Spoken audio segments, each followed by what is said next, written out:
Electrolyte drink বা electrolyte পানীয় বিভিন্ন ইলেকট্রোলাইট পানীয়তে বিভিন্ন ইলেকট্রোলাইট সরবরাহ করতে পারে।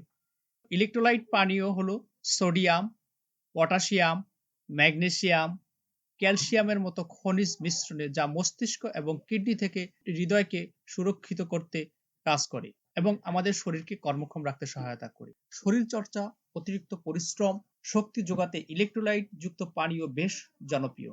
কারণ শারীরিক পরিশ্রম ও ঘামের কারণে ও বিভিন্ন রোগের কারণে আমাদের দেহ থেকে ইলেকট্রোলাইট উপাদান বেরিয়ে যায়। বিশেষ করে ডায়রিয়ার সময়, প্রচণ্ড গরমের সময়, শীতের সময় পানি কম পান করার ফলে আমাদের শরীরে ইলেকট্রোলাইট সমস্যা দেখা দিতে পারে। এটি আমরা পূরণ করতে পারি প্রাকৃতিক উপায়ে। সবচেয়ে জনপ্রিয় তা হলো ডাবের পানি ইলেকট্রোলাইট সরবরাহের জন্য। ডাবের পানিতে আছে পিওর ইলেকট্রোলাইট, যা অন্য কোনো তৈরি উপাদানের মধ্যে নাই।